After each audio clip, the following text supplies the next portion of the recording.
I think that drives my passion and desire is my fear of failure. And it's not like I couldn't tell you who I'm concerned about thinking that I failed, but just this idea that the population or these people, I couldn't tell you who they are, think I failed, really drives me. And it's kind of taken me a couple years to figure out, like, that's okay. You know, I'm not going to be great at everything, and I have to be okay with that.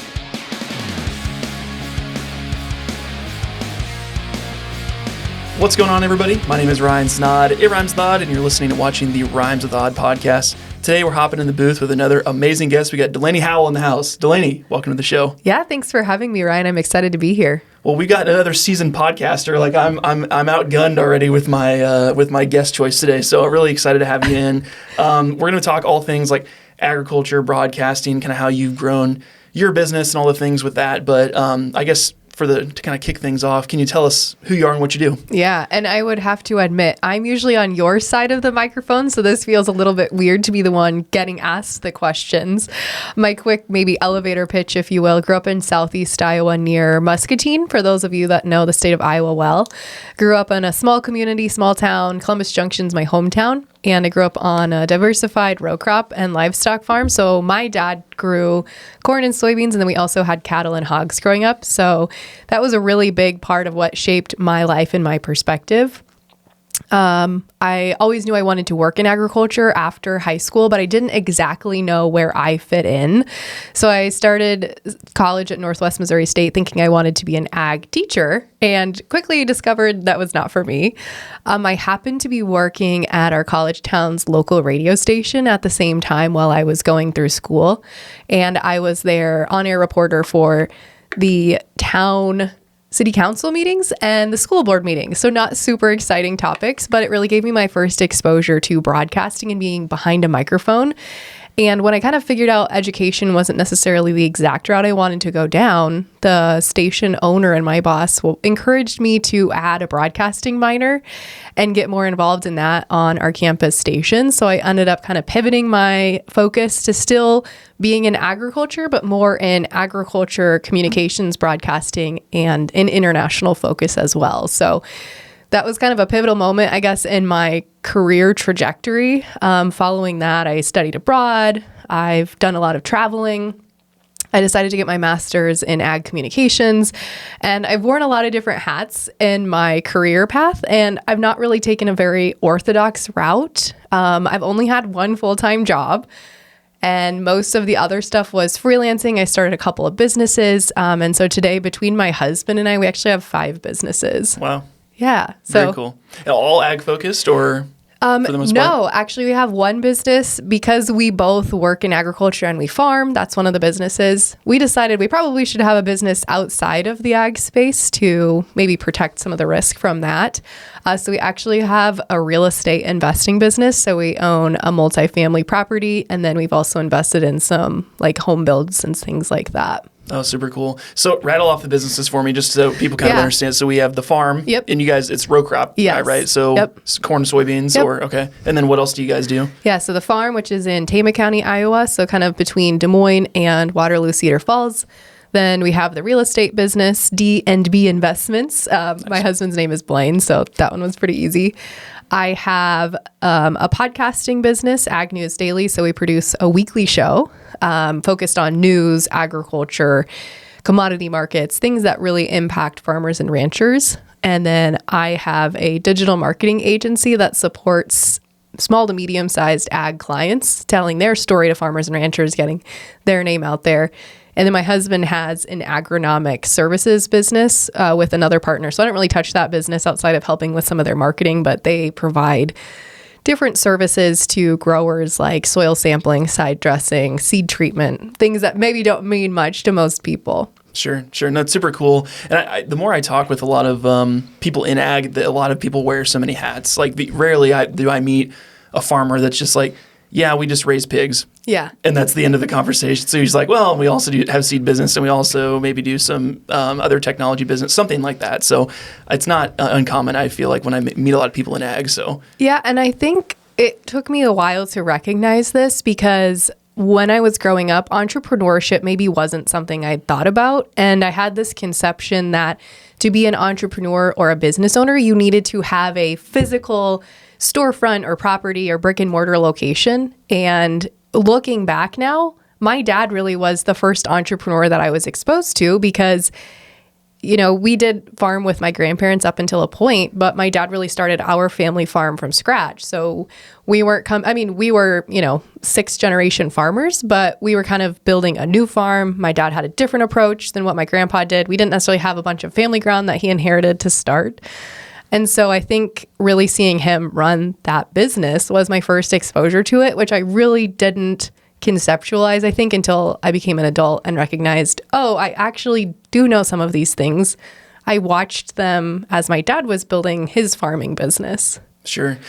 Did you ever consider doing a career outside of ag ever? Or was that always kind of like in the back of your mind, like, I grew up doing this, I'd love to stay in this industry? Yeah, I don't think I really ever considered a career outside of agriculture. And the older I got, the more I realized agriculture is very diverse. You know, you could do production, you could do communications, you could do broadcasting. So I felt like there was a space that I could land in. And even if I decided later on, hey, I don't really love the broadcasting or communications space, there are a ton of other industry places to go. So I think it's always been a really big part of who I am and my identity. Sure. No, I love that. So I guess to kind of back up too for people, like the way we're connected is through Farm for Profit podcast and Tanner and Corey and all them. That's how we kind of all got connected. This was years ago though. And it's interesting just to see the growth that you guys have had for both of your respective shows, but then also just where I think ag media is going. Because I think there's, and talk to me a little bit about this because I'm not as invested and knowledgeable about this as you are, but what does that media landscape look like for ag right now? Where are farmers getting their information? How do people, is there like a entertainment side to this? Like, what does that look like for you in that world? Yeah, and maybe the common connection I'll just mention too, you mentioned Farm for Profit. So Tanner, one of the co-hosts for Farm for Profit, is also my co-host on Ag News Daily. So that's kind of how there's some overlap there.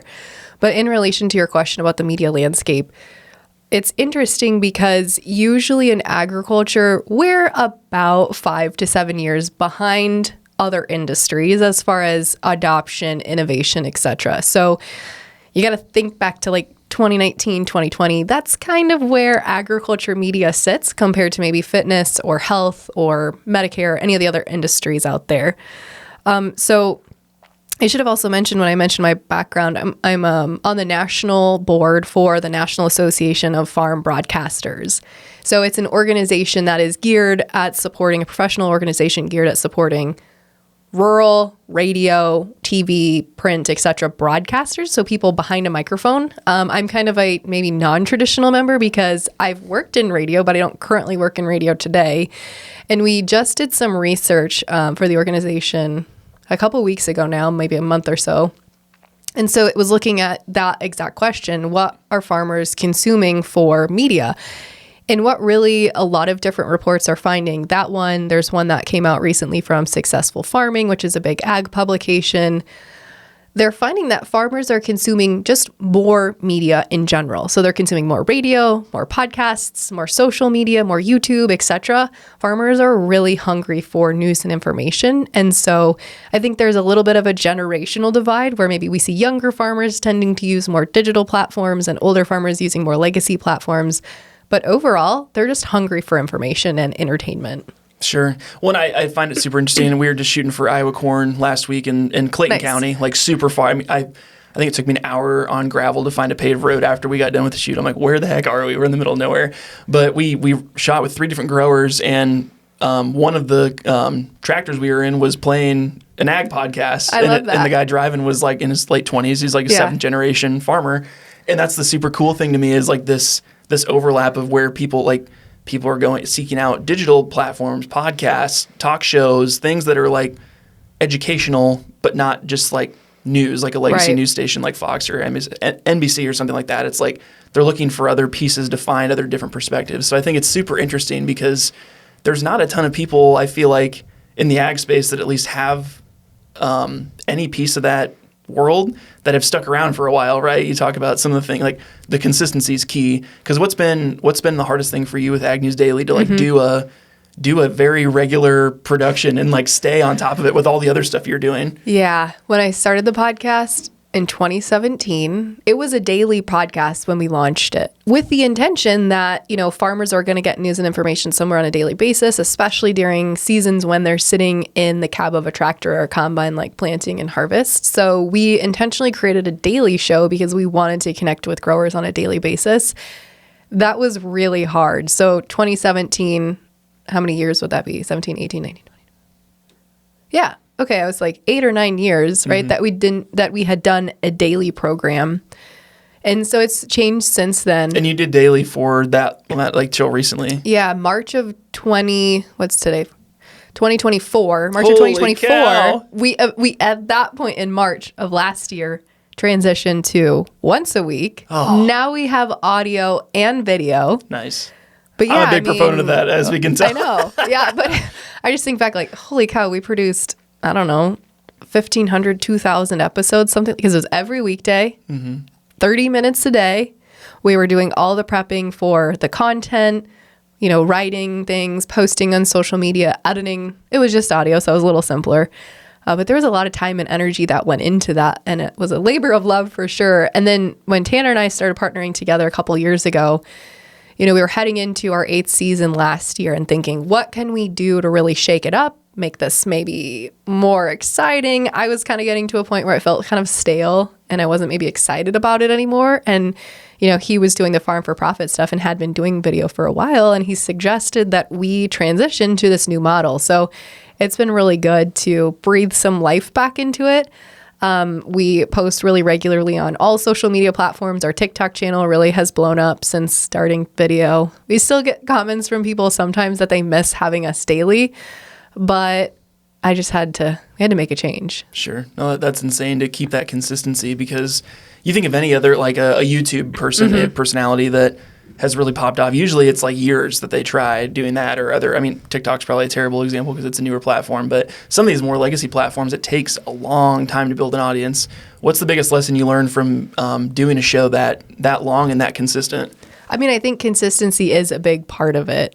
And also, don't be afraid to promote yourself. I think maybe, not to put gender into it, but I think women have a tendency to maybe minimize some of the things they're doing.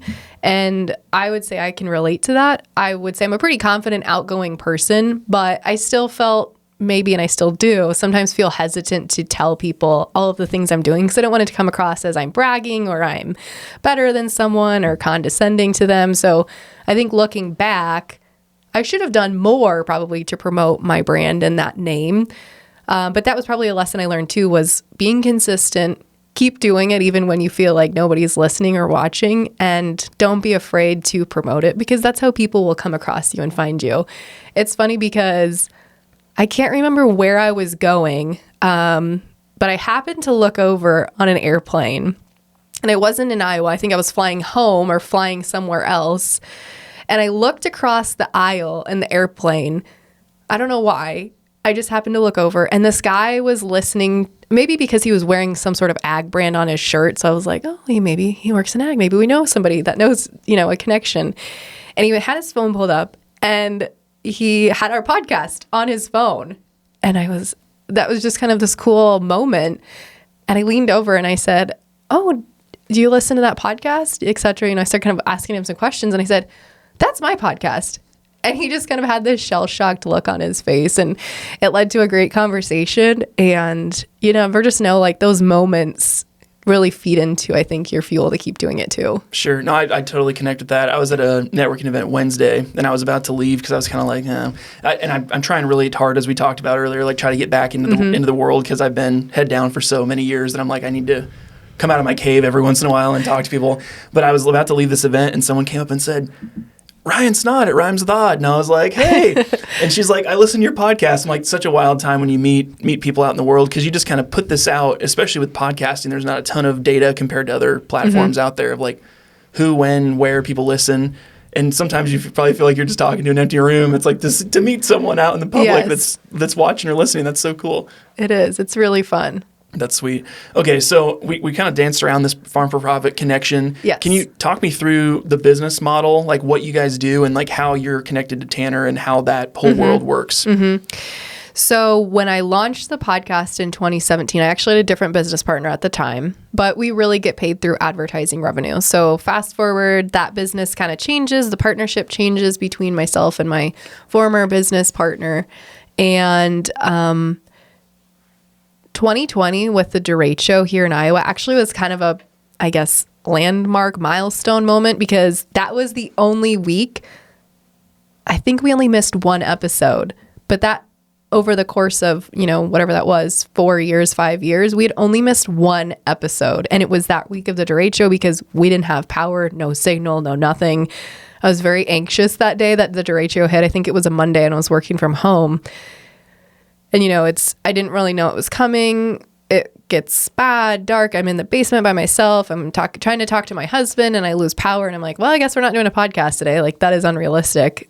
And so I don't remember why that kind of is a moment now, but looking back, like after the derecho happened, I ended up bringing in a grad student to co-host with me for a little while. She still works in ag and we get to cross paths now. She's more on like the PR side, so that's fun. But after Ashton had been hosting with me for a little while, she was in grad school, so it worked because she needed a flexible job. I needed a flexible person. I didn't really need someone full time. But somehow, I think it was because maybe Tanner had invited me on their podcast. And so we'd always just kind of stayed connected. And finally, it got to a point where we were going to a big trade show. It's called Commodity Classic. It happens every year in March. And I needed someone to go with me and help get interviews, content. We were being there with a sponsor. And I'd reached out to Tanner and said, would you be willing to go with me just for this one-time event and co-host and help, do the whole schmoozing, etc. thing? He said, yeah, absolutely. So while we were there in Denver, I don't remember where it was that year. Anyway, we sat down and had some really in-depth conversations. And I said, Tanner, I need a co-host. I think it aligned. I kind of laid out my points, like, here's why I think it would work. You already do this, all these things. And it was an easy sell, I think, for him, because I laid it out so clearly and he saw the value there. So that was a couple years ago. And yeah, we've been in business ever since. So I think some of the connections he has in the farm for profit side, some of the connections I have in the Ag News Daily side, it's helped both businesses. Like, we still operate separately. We're two separate entities. Tanner is the common link there, but we get to partner on opportunities when we go to different trade shows. We try to sometimes sell advertisements together or co-brand things. And so it's just really nice to have a partner that's well connected, even though he's not officially my partner. He's really just my co-host, but it's been a great relationship with him and also Corey and David on Farm for Profit as well. Sure. No, and I love hearing that, because I think so many times we're out here just like, you're just literally swinging the hammer every day for years and years and years. And like, it's so easy to fall off, and especially if you're not committed to it, but being around other people that are doing the same thing, it kind of every day reignites that, like, we're all kind of doing the same thing. So I think that helps align it pretty well. One thing I was going to ask about before we do a lightning round where we ask random questions in the middle. So I know I'm being conscious of your time today, but we have one question here before the lightning round, and it was, what's kind of unique about ag versus like other industries when it comes to the marketing side? Like when you're working with small to medium-sized businesses, what makes ag unique compared to other industries? I think it's the connections and the niche space of it. We have people that joke that are outside of the state of Iowa, and you can relate to this, but it's like, oh, you probably know this guy. He's probably like your grandpa's cousin. So I think in Iowa, people from the state can relate to just how intimate the state is. And I would say agriculture is very much the same way, where it doesn't take you usually very long in a conversation to find a common connection, person, story, whatever that might be. And I think because ag is still such a legacy, relationship-driven business, that makes it maybe slightly different than some of the other industries that are out there. Sure. And just, I think it's such a unique industry from my perspective of filming all these different clients in ag. It's like some of these operations are 5, 6, 7th generation. I'm like, 7 generations of your family has committed to this land. Like, that is just crazy. And there's no other industry like that where that's a very good point. You just, maybe your grandpa did something in real estate and you're doing something in nursing, or they're doing something in school, like your school teacher. Like, This is all one It focus. is. Like, don't screw it up. It is. No, absolutely. That's such a great point to make too. And it's something I overlook because I'm just so used to it. But yeah, compared to other industries, families might start businesses and they might pass it down to the next generation, but it is ingrained in a farmer or a farming family from, birth almost, it seems like that, this is our legacy. This is what we will carry down to the next generation. Whether I think sometimes you want it or not, the farm gets carried on to the next generation. Sure. No, I love it. We'll take a break. We're going to go in the lightning round here. Random questions. Haven't briefed you on what they are. I don't even know if you know we do this, but we're doing it. First question. Name as many ag commodities that are in Iowa as you can. Okay. How long do we have? As many as you can quickly. Yep. Corn, soybeans, pork, cattle, canola, wheat, chickens, sugar beet or sunflowers, bees, wine, grapes. Any other livestock? Chickens, poultry, and cattle. I mean, there's goats and some sheep and stuff like that, but not maybe a huge part of our industry. Sure. No, that's great. I had 8 was my goal for you, so Okay. you blew that out of the water. So great job. Name 5 different uses for corn. Okay, ethanol, which is gasoline. Yep. Cooking, feed for livestock. There's lots of different types of corn, actually, so maybe I should ask you that. There's sweet corn, which is different from field corn. Right. And then you can there's eat sweet corn. Yeah, there's seed corn, which is used for producing the next year. So field corn is really what's used in cooking oils, gas, or ethanol, feed, livestock feed, different. You can use it to make alcohol, like like bourbon. vodka. Yep. Nice. Yeah. Very cool. No, that's great. Yeah, I think you got 5. The one I found out recently was clothing. A lot of times they'll use it for clothing. Like, that was news to me. So crayons, I think, is one too. Yeah, it just came up. next time I'm using crayons, like, there's some corn in here. Furthest place you've traveled for a show, expo, or speaking engagement? Chile, I think. Chile? Okay. Yeah. I don't know. I travel a lot for one of our clients that we work with now. They're a global nonprofit. So I've been to 30 countries in total. So I think Chile might be the farthest I've traveled for work, I guess, kind of. Sure. No, I love it. That's cool. Favorite or least favorite chore to do on a farm? I mean, anything like baling hay sucks because then your arms get all scratched up and I don't feel like I'm strong enough to throw hay bales. Or my father-in-law, we grow oats on our farm. And when my husband and I first started dating, my father-in-law was very happy that Blaine was dating a farm girl. So then I could come to the farm and help do all these tasks. So we did, this is a long answer, sorry. We hand-bagged oats. So we had like a little mini assembly line. The bags had to weigh 47 or 48.7 pounds. So we had to weigh them and then we had to pull oats in or put them out. And then we had to hand sew it and we had to hand stack it. It was a long, dirty, dusty process. I never want to do it again. Interesting. Yeah. No, that's great. And the last question here is, being someone that grew up in ag, is still in ag, what do you think is one like life lesson that you wish everyone had from growing up in an ag background that most people don't get the opportunity to get if they're not in that world? I think it's kind of like grit and perseverance. Agriculture goes through cycles just like our economy does. And so I've seen my dad go through it. I've seen we're kind of going through it right now personally ourselves. So I think being in ag, it kind of teaches you to have that grit and perseverance, which is actually really helpful in business ownership because it's like when things get bad on the farm, you just buckle down and figure out a way through it and you kind of work your way through it more or less. And I think that value has really carried through in some of the more challenging business cycles that I've been in as well. Sure. No, I love that. You've passed the gauntlet. Congratulations. Yeah. You can take a breath now. One of the other questions I had too is on the marketing side, what's kind of like the biggest challenge that ag clients are facing right now in terms of marketing that's kind of unique to other industries? Well, I think just like front and center challenge is agriculture is going through a lower cycle. So commodity prices are lower. All of the tariffs and things like that have really impacted farmer profitability. So I think the unique challenge right now for a lot of companies is how do you connect with growers in a meaningful way with probably a smaller marketing budget. We work with a lot of clients that are, startups, they're smaller, they're lean, they're maybe less than 10 employees. So they have to do things really smartly and use resources wisely. And so we can't waste any dollars on tactics or things that aren't going to work. So I think it's really understanding who their target customer is, because they have to really stretch every dollar right now. Sure. No, I think that makes a lot of sense. And it's so interesting that each industry has, like you said, those ups and downs, but some people it's annually, it's the same seasons. There's a busy season and a low season where sometimes, like in this case, there's so many outside factors that affect what you can sell your product for that you're growing. So that makes a lot of sense.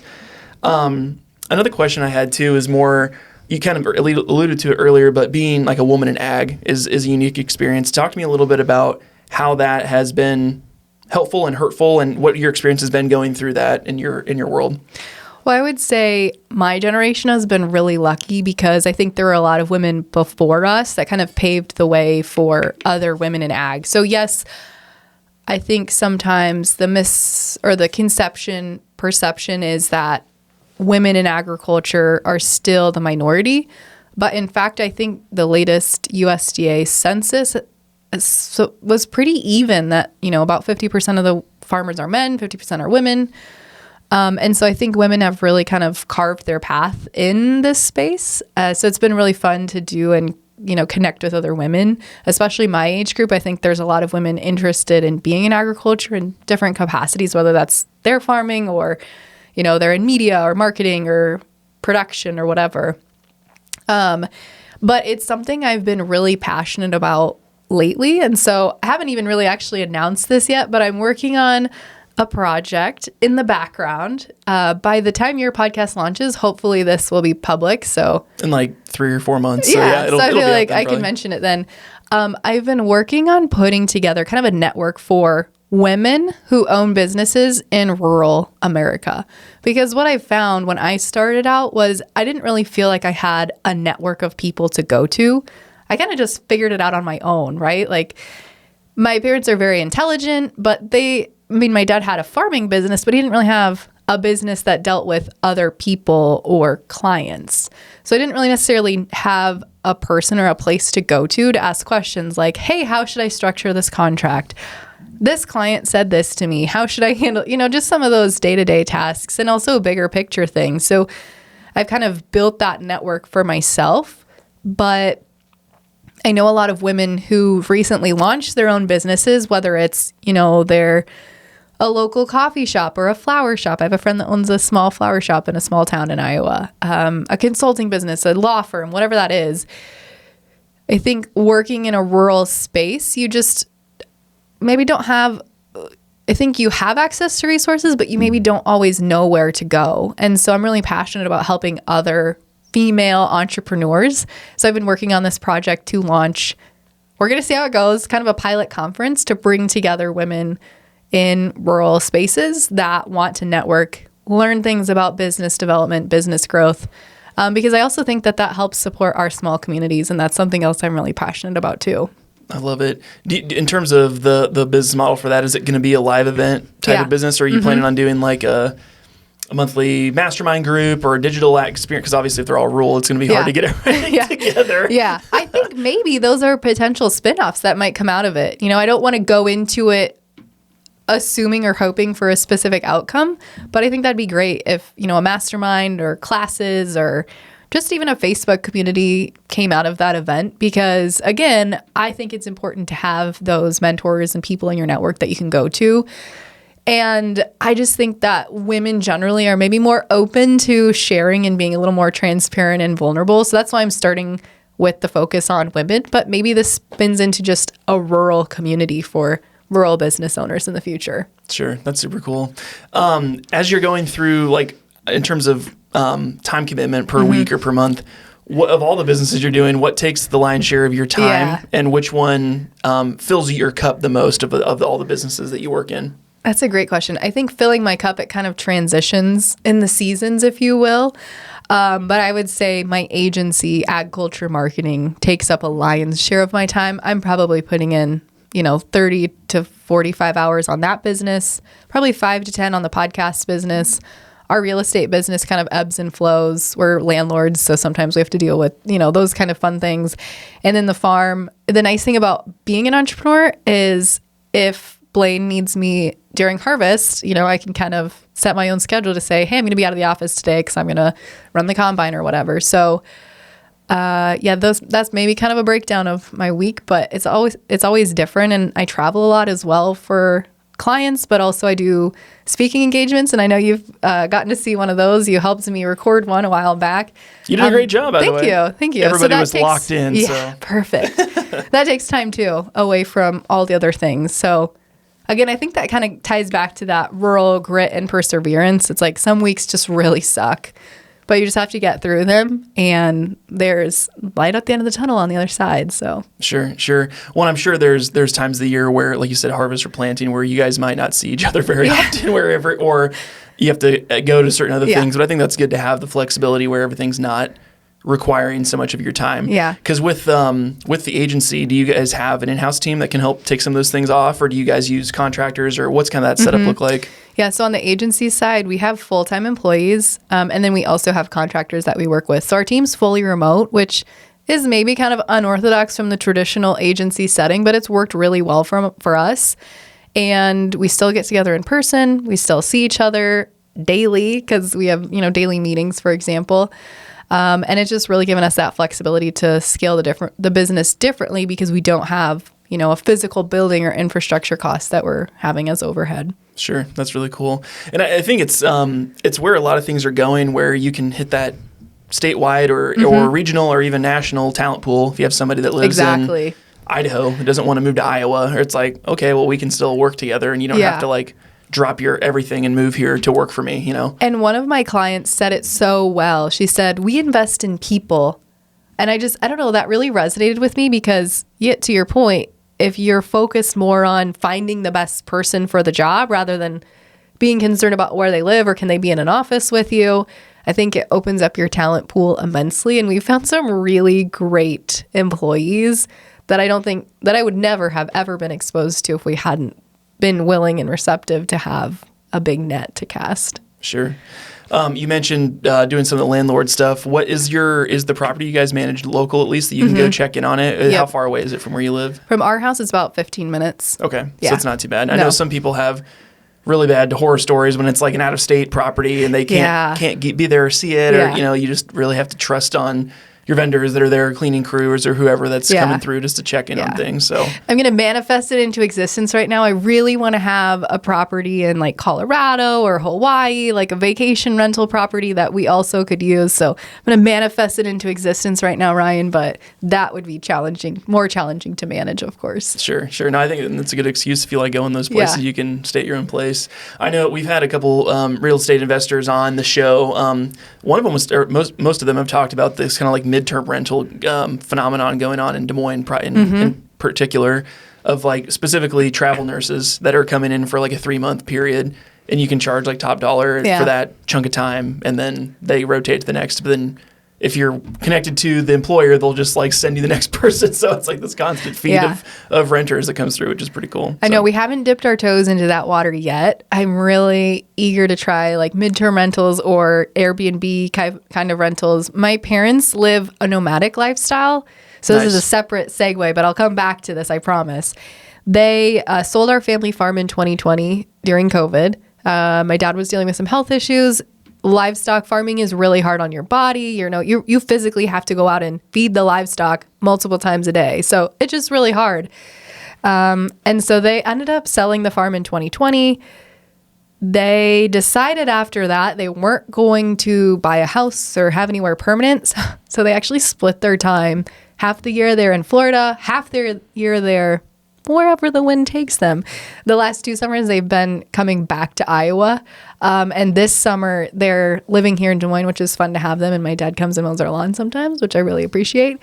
But they've been debating, like, they're getting older. It's a challenge and a pain to move their stuff in and out of their apartment every year. And so we're like, hey, maybe you should just sublease your apartment. Blaine and I could manage it for you. You could just have a traveling nurse or something that comes in and stays. So that might be a little way for Blaine and I to test the waters before we commit to doing that ourselves. So we'll see. Sure. No, and there's a really big opportunity there. I know, and there's a couple of our clients that have like a condo and an apartment downtown Des Moines that their employees will just stay at. 'Cause it's cheaper to do that than get a hotel for their people like every other night. Like, you might as well just own a place. A good point. So there's things like that could, like, you can find the connections. Because even in rural Iowa, like one of my really good friends from high school, his parents property manage and do a bunch of rental and investment, and they have a place, and we're in like Southeast Iowa, like even further than where I grew up in Fort Madison area, so even further southeast. Oh, I forget you're from that area too. Yeah, okay. Yep. It's a little town called West Point. Yeah. So I always say there's like 10 bars and 1,000 people. Like it's a fun spot. So,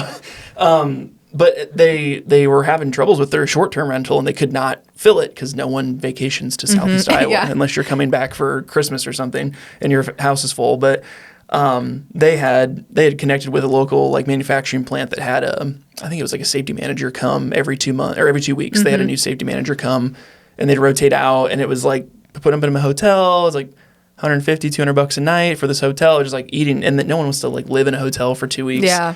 So they ended up getting a connection with that business that they would just be the official place. And the business was happy to pay the amount, and they're like, "Great, this is a great idea." Yeah, now they're like making 3 or 4 times more than they would if they had a long-term renter in there, like a full-time person or whatever. So I think that's what really energizes me about entrepreneurship too. Is there are all sorts of ideas that you have to find a problem to solve, but entrepreneurship is just this big nebulous thing that you can do all sorts of different things, and you can change it and remodel it and tweak it. And I just love that about entrepreneurship. Sure. I love it too. And I was having some conversations yesterday with a different party. I won't say who it is, but there was someone interested in acquiring my business, and they're like wanting to talk those kind of conversations. And it made me think more of like, what do I want with my business? It makes you like double down on what you're doing or reconsider things. And I think those are always the good mental conversations and exercises to do of like, am I enjoying the agency? Do I not like that? Do we like the farm? Do we not? Do we like the real estate side? Do we not? Like, the world is your oyster. You can literally, it's like a big game of Monopoly, but it's out in the real world. Like, you can do whatever you want. So it's fun. This is a question too my husband and I talk a lot about, Ryan. Maybe you have an opinion to put you on the hot seat. Sure, yeah. I knew you were going to flip it on me. So the other podcast interviewers always do it to me, so go ahead. Do you think that people are born with that inherent desire to, have an entrepreneurial lifestyle and think outside the box, and some people are just 9-to-5ers? Do you think that's a skill set you can develop within yourself? Is it a combination of that? That's something we always discuss too. I think it's a bit of both. It's more like, for my example, I'm like a first generation business owner, if you will. Like, no, my parents are all 9-to-5ers, not really, interested in that world. But I think it really is dependent on the person, because if they have this, I think anyone could be an entrepreneur, but you have to have the passion and the drive to be like, I don't want to own a business to make money. It's like, I want to help people do this, and I'll do anything I can to help that. And I'll take the risk, and I'll do whatever and work the crazy hours because I'm so passionate about that thing.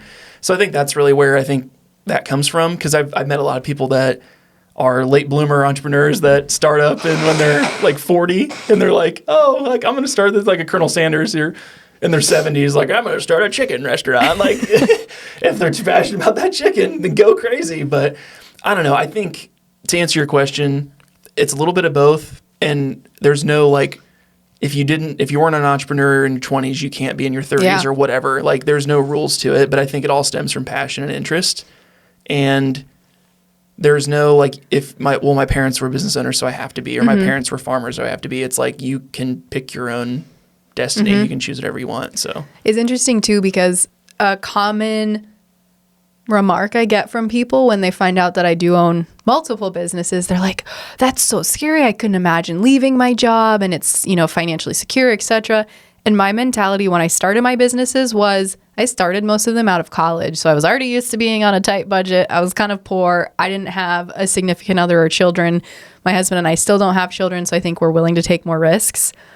But I'm like, well, I thought it was easier to do it now versus later, because I don't have to worry about, like, we have a lot of flexibility. We have a lot of cards we could pull. We still have time. We could recover if something completely financially devastated us. So I don't know. That was just an interesting remark I get from people a lot of times too. Sure. Well, and I think there's another piece to it. Like a good example is like my wife, she owns a hair salon and she was a employee up until a couple years ago. And people always think I like coerced her into starting her own business. I'm like, no, like she always had this dream of doing it, but she had all the, like you said, those 9-to-5 barriers where I think it's the things that your parents stick in your head to keep you safe, which it's no knock to them. They're trying to make sure you have a stable job and a stable income and you're taken care of. And I get that. But it's like, once you have this vision, why not chase it? So I think that was like a lot of the conversations we had of like, she wants to do she has like 2 or 3 different business ideas. I'm like, what's that look like realistically? Like, what can we do? Where can we find funds to get that started or get start down that path? And like, oh, I never thought about it. I'm like, well, yeah, just try. Who cares? But the thing is, the interesting piece is that we always double down on the really crazy, risky business decisions when we have kids. So we have 2. Yeah. So I left my job when my wife was 6 months pregnant with our son, and then she left her salon when she was 8 months pregnant with our daughter, like a month before those she are was... maybe great times to make changes, but it all works out. Right, and I think you're more willing to go above and beyond because you have to make it work. Right. And I think the piece that stuck with me a lot was I'm like, I can't in good conscience like tell my son to chase his dreams if I won't do it myself. And if like I can't set that example for him, why would I ever expect him to do that? So it's one of those like kind of aha moments for me. I'm like, well, the writing's on the wall. I guess I got to do it. So I don't know. It doesn't have to be, everyone has their own motivations, but it's what's the kind of life you want to live, And I think the other piece too is like people can be really upset or frustrated with their job or their boss or whatever's happening. But it's like when you own the business, it's all on you. It's good and bad. Like, oh man, the culture around my office sucks. It's like, well, it's on you. You own the business now. Or like, oh man, we're not making nearly as much as we did last year. I'm like, that's on you. You have to like fix it, And it's just, like you said, it's that farm mentality of like, oh geez, the commodity prices are down. Like, yeah, you can't change that, but like, what can you control? How can you get through this? Like, what can you cut? What can you change? What new revenue stream can you open up on the farm? Like all these different things all kind of tie together. It's like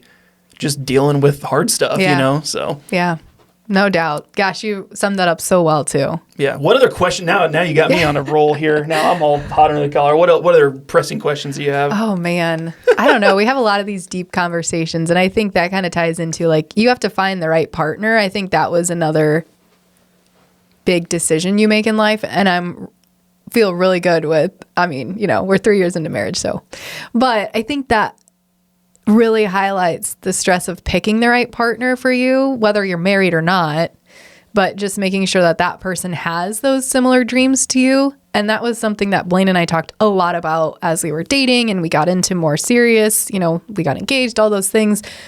I don't think we align on every single viewpoint, but we felt it was really important that we were all both kind of working toward this common goal. And actually our financial advisor advised us to have, he does it yearly. That probably isn't enough, to be honest, but yearly sit-down meetings where you kind of like find alignment, like what are we working toward this year? What are our goals? I'm a big goal setter. Blaine is not so much, but he does it for me. And just listening to you talk about your wife too, it sounds like you felt that same spark. And I think that as an entrepreneur could also hinder you if you don't pick the right partner that's not supportive, because they also kind of have to be on board with going through some tough financial positions or hardships or whatever. So I don't know. That's just something that's really resonating with me from what you shared. Sure. Well, I think, and to the extent on that too, I couldn't imagine how hard doing one business, let alone multiple businesses, if the person you go home to every night is like resentful and angry that you're doing it. It's like that really eats away at your soul of like, man, I'm doing this for us, but you don't even support it. Like that would be really difficult. And I think for Paige and I call them like vision meetings. We try to do them like once a month. A lot of times it's like, well, we have a little fire pit in our backyard. So like perfect. Nice weather like this, we'll sit down, have a drink. What do you want? What do we want this month? What do we want to do this year? A lot of those types of conversations. And then like, I like set an intention for the year of like, what's the kind of the theme this year? What are we going to focus on? Yeah, I remember watching a video when you shared that theme. Yeah. So it's like those, and I'm a big, again, I'm the woo-woo person, and Paige is more like, just shut up, geez, chill out. But I think it really like helps align us as a family of like, even like last year when my wife gave birth, I'm like, okay, this is going to be a little different of a year, and that's okay. Like some things are slower, so I'll have to pick up some slack here. You'll have to do these things that like, this is what it's going to look like this year. And then like this year, we're kind of sitting down again. It's like she has this other business opportunity we've been sitting on for like 2 months, like waiting to hear back from, landlord, like people that own the property, of like, what are we going to do if this falls through or doesn't? And if we don't do this, like if we have all these funds allocated for this project, like we're not going to do it. What else? What's our plan B? Like that, those types of conversations. So it's fun. Like I said, it's kind of like a big game of Monopoly. It's just like, I don't know, there's so many options and different things you can do when you decide like, oh, we're gonna do this kind of lifestyle. Yeah. So, what was your word for this year? I forget. The theme for this year for 2025 was it's big and transformative. So for me, it's like taking really big steps and risks that I've never done before, like hiring an employee, building my team. Like now I'm getting to the point where I want to hire a new employee every year for the next 5 years. That's kind of my goal. So it's like having to learn new systems and processes and management styles, but then also like delegating and handing things off and being okay with that. But then also like empowering other people around me to like kind of lean into what they're good at and then just like manage things. It's a different thing than just like putting your head down and just working. Yeah. You have to like manage people. So that's been kind of it's like big and scary, but required for growth. So that's been kind of the theme this year for me. So yeah, this is really kind of the first year I've felt that way too. I have a really good team. Everything's just been jiving. I feel like I could step out of the business. Not that I want to, but I could, and things would just operate and go as normal. So my word this year has been partnerships. I've been looking for new people, new industries, new ideas. Just how can I partner with more people? Sure. No, I love that. I think just, again, I drink the Kool-Aid of the goal setting people, but I don't know. It really, I have every year I set kind of KPIs, things I'm really trying to measure that'll be like, if I get this is successful. But I also set them a little bit higher than I probably could realistically reach. So some of them I do reach and like surprise myself. But I feel like if you're reaching beyond what you think you're able to, if you miss that mark, you're probably still going to go further than you would have if you would have set like a realistic goal. It's like that compounding 1% better every day. I'm a big proponent of that. And I think one thing that really changed our business too was we started using an operating system called EOS. It's the entrepreneurial operating system. You've probably talked to other people about it, but that also kind of helped get our team on the same page. And I'm really, I don't always do it and I need to, but I think sometimes you fall into this trap of like, I have to get it perfect. So we've really tried to strive with our team progress over perfection. Like, how can we get 1% better each day? Because if you look at that over the span of a year, that's huge growth. Yeah, no, I love that. I was reading it as Traction by Gino Wickman. Yes, exactly. So I only get the chance to read business books when I travel, and we've been out of state and out of country shoots a lot this year. So I've had a lot of time to get caught up on reading that I want. So that was a big one. It's a great one. Another one I'm finishing up now is Buy Back Your Time, Dan Martell. Okay, I haven't read that one. I should put on my list. It is a very good one. It's more on how to delegate and how to hire people that you figure out what you make an hour over the course of a year, and then any task is less than that. $25, I think, is usually the magic number. Sure, yeah. Right? If it's less than that, hire it out, because then you get a chance your time back to just do what you like to do. Yeah. It's like if you're doing accounting and you don't like that, or you like if it's sales and you hate sales, like okay, we'll hire. Figuring those things out is helpful. Yeah. And again, it's just the scalability thing, because then you're not. I'm always the bottleneck in my company, so it's like how can I get out of the way and let other people handle things. So that's been a really big one. And then the last one I just read last month was Extreme Ownership by Jocko Willenick. He's a former Navy SEAL. And that's really interesting because, again, like as we talked about earlier, this mindset of like, you can't point the finger if you're a business owner. Yeah. If something's screwed up, even if it's not your fault, it's still your fault. Like if someone else on your team screws up royally, like it's still your fault because you're responsible for them. You have to, you have to point them in the right direction, give them the right resources, support them. Like it's on you. So I think if everyone has an extreme ownership mindset, it would change everything. Like more work would get done, more people would be better at what they do in every area of life, Yeah, that's something I've tried to instill in my team. And I think it's hard when you're not in that business owner seat to truly understand it. I think our team tries, and I think to give them a lot of credit that they do try, but it's hard to put yourself in that ownership mindset unless you are the owner. Sure. No, that's great. So as you're looking to the future, you got all these different business ideas going on, different opportunities happening. what's kind of the vision for like 5 to 10 years down the road? We talked about goals and setting, like what's kind of like, have you looked a little bit past the horizon of this year to think about what you want life to look like in 5 or 10 years? Yes and no. Okay, actually, this is fun. There was an Instagram prompt that I ran across randomly. My feed does a great job at serving me things it knows I'm going to like. And the prompt was something like, give ChatGPT your like ideal vision, like here are the things you want to accomplish, blah, blah, blah. And it tells you to have ChatGPT put it in a story. And I did that a couple weeks ago, and I put in there like what my goals were, this and that. And it kind of spit me out like, here's what your day would look like.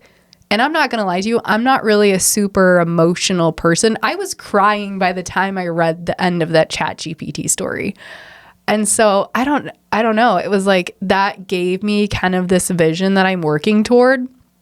And I love working. I would say I'm probably kind of a workaholic. So I don't ever see myself not working and stepping away from that. But I think what I want in life is different. I want to have flexibility to travel. I want to have flexibility to manage lots of different businesses. I want to give back to people. I'm very passionate about supporting others. Like maybe I want to open a philanthropic organization someday. So I think it's most important to me like that I have that flexibility in my lifestyle and that I can continue making strategic moves to get me to that end goal. I don't know, but that didn't really answer your question. Maybe it kind of did in a nutshell. No, I think most people don't even reflect. There's so many people I'll meet with that they're at the middle of their career, end of their career, and they're just so angry, resentful. Oh man, I'm just not fulfilled with what I decided to do because they never even reflected till the end. It's like, it's good to like pause and reflect in the middle, the beginning, the middle, like the end. Yeah. Is this something I want to do? Like as you're doing Ag News Daily, like 5 years in, like, do I still want to keep doing this? Like, is there a light at the end of the tunnel? Is there a reason I'm doing this? Am I making an impact? Like every single decision you make, you have to decide every day. If you get up, it's like, I'm still going to keep doing this because this, or here's my deeper why, you know? And obviously things ebb and flow and business opportunities can change, but it's like, am I fulfilled from this? Is this making me happy? I think that's a huge conversation people don't have with themselves. So I agree.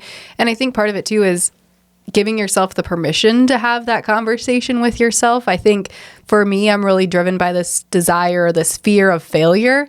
So like failure is not in my vocabulary. And that's taken a long time for me to kind of pull back. Like we are getting into a therapy session now, Ryan. Yep. I'll get my cardigan on and my my glasses. You know, but I think that drives my passion and desire is my fear of failure. And it's not like I couldn't tell you who I'm concerned about thinking that I failed, but just this idea that the population or these people, I couldn't tell you who they are, think I failed, really drives me. And it's kind of taken me a couple years to figure out like, that's okay. You know, I'm not going to be great at everything and I have to be okay with that. I can take maybe calculated risks and I can maybe take some failure and loss here and there. But I think that's just a really inherent driver for me. But giving myself that permission to say, hey, this isn't really supporting the lifestyle I want to live anymore. It's really not bringing me joy. I'm not making money off of it, whatever that reason is. It's taken me a while to kind of give myself the permission to say, I'm okay to walk away from this project or this idea or this opportunity. Yeah. And for me, that was this podcast because as I mentioned, we're on episode 81 and it was probably episode 25, 26. And I was like a couple months in, we'd done quite a few. And I'm like, do I want to still keep doing this? Is this something that just a flash in the pan? Or do I want to really commit to it? And I was kind of on this like weird internal vision quest for it. And I had a buddy of mine from high school, I've told the story before on the show, but a buddy of mine from high school owns a lawn care company and randomly had messaged me and he said, hey man, like it was in the dead of the summer. He's like, I've been mowing like all day, every day. He's like, is there a way you can publish more episodes? He's like, I'm like addicted to your podcast. He's like, you have some of the best conversations. It's very conversational. It's not like it just feels not like I'm in the room. Yeah, it's like I'm like in the room. And I'm learning a ton about like sales and marketing and network, like all these things that I'm like implementing. He's like, I love your show, never stop. And I was like, that was the one piece of encouragement I needed to be like, okay, like it doesn't take much sometimes. I'm helping one person. I know for sure one person is getting value from this. So then you just keep going. So I think that's the piece of it. And then the other hard thing, which you kind of alluded to earlier, is picking your partner, but also like picking your circle. Because there's a lot of times where if you don't associate with the right people, they're going to tear it down. They're going to make fun of you. But those same people, if you keep with that circle, pretty soon when you're successful, they're going to start asking you for advice on how you got there and what they, it's like their tone will shift really quick. So it's like, I've been really trying to do that at like a social audit of like everyone I associate with, which is hard because sometimes you have to spend time with like family that don't support your views, or they're kind of cutting your legs down or don't understand. And it's like, I just have to like put my blinders on and be like, I'm doing what is best for me and my family. So it's like, that's the hard thing, I think, is the social stuff. So I agree. And I think, we always say like proximity is power. So who are we putting in our proximity that can help us generate wealth, power, ideas, etc. And I think for Blaine and I too, it's like and I don't want this to come across poorly, so I'm trying to think of how to phrase it, but I think it's okay for us, and we have the understanding that some of our friends just don't understand that lifestyle. That's just not something we talk about with them. They're 9-to-5ers, or they believe in other things, and that's totally fine. And I think part of that is just having that internal dialogue with yourself or your partner to say, hey, we still really love this person. We still want to hang out with them and be friends, but they're not feeding into this side of our lifestyle and business. And that's okay. And we know that going into that those people are just not that way, but we still want to be friends with them. Well, and Paige and I have like, we have literal people. We will say like, never discuss business, finances, any of that, or politics or religion. Like some of these people are just like, waiting to explode about or thing. They just don't understand it. There's so many people in our lives that we wish we could share about what we're doing because we're so excited about like what's happening in our lives with business and all the stuff. And it's like there's certain people we just can't talk about it with, and that's okay. But you also don't want to like destroy that relationship because you can't keep your mouth shut. So it's really hard, and it's like, especially when it's like not a braggadocious thing. I'm like, I just want to talk about what we're doing because we just love this type of stuff, We've found some friends too, like it's taboo to talk about money and finances and all these things. We've found some friends that we have really open conversations with, and that's so rewarding to know we could tell them like, here's how much money we made, or this is our concern, or we're in this much debt, or like, we're struggling with this. What have you done to resolve it? And maybe we don't get into super specific details, like we're not going to show you our bank account. But I think when you find that circle of people, and it might be pretty small, but people you can trust to have those really deep conversations with, it's so rewarding and fulfilling. Yeah, I agree. And there are a few that I've been in as well that I'm in that situation, like, oh, I can like actually talk about this stuff because, that's why I think I'm a good person to talk with about those things, because I'm like, I will always be like, heck yeah, that's great. Like, someone being successful financially isn't a dog on me. Like, it's a huge world. There's not like a pie and you get a slice of what it's like unlimited amount of upside for anyone. I'm like, that's great. That's really awesome. Like, congratulations. Like, we've had people on the podcast that have exited their company for like $20-some million. I'm like, that's amazing. Like, you worked for so long in your life to get to that point. Like, good job. Where most people he's like, some of the people will have on like, oh, usually most people are like, oh, where's mine? Or, oh, you must be nice to have all that money. It's like, no, you don't get it. Like I understand, because I'm like, you built a business for your entire career and it was successful and employed people and helped people, and that's value. That's how money comes about, is you provide value. So, or there's a misconception that if you're a business owner, you just must have all the money and flexibility and freedom in the world, but it's not that glamorous sometimes. There's really hard periods where you have to make tough decisions that might impact people or culture or whatever. And it's on you. You own that. You sit with that. You live with those decisions. And I think that stress, that, those down cycles you go through, those are the things some people don't understand. Maybe you don't want to talk about because, again, fear of failure over here. But those are the downsides, I think, to entrepreneurship that sometimes people don't understand, or they just brush to the side and think, oh, it's glamorous. You're your own boss, all these things. It's like, yeah, but I also have 7 employees that are relying on me for income and their livelihoods and all these things. And those are things that maybe don't get talked about or recognized in entrepreneurship that I think are important. Absolutely. And there are just so many layers to it, but I think you end up finding your people. Like, especially we'll have like, when I have someone on the podcast, they're like, oh yeah, I own like 8 or 9 businesses. I'm like, kind of hard to explain. I'm like, you're my kind of people. Like, that's usually what I'm like talking with people. And as you get deeper into things, you end up kind of like farming too. Like, you end up opening new revenue lines or different product lines or whatever you're doing. Like, it's the inevitable thing, like the shiny object, like, oh, there's this new thing going on. So it's always a fun thing too. I guess a last piece of this, just kind of tied together, I want to be mindful of your time. What's kind of the I would say the theme that you want to have for the rest of the year, for next year? You mentioned, what was it? Partnership. Partnership was this year.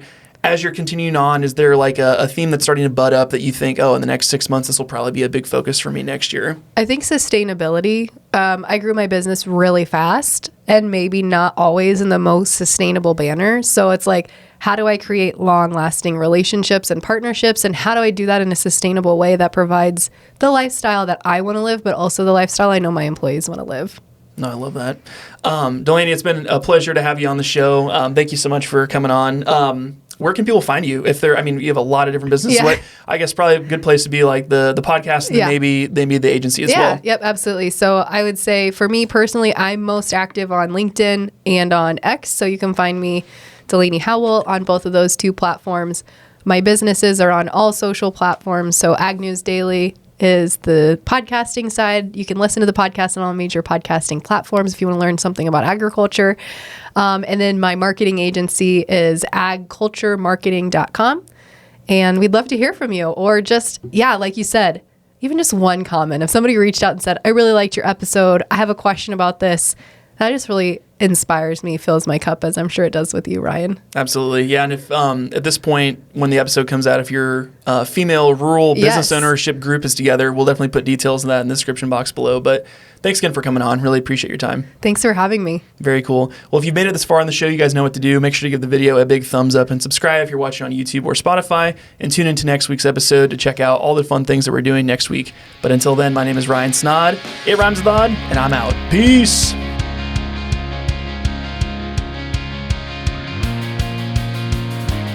Thank you so much for watching yet another episode of the Rhymes with Odd podcast.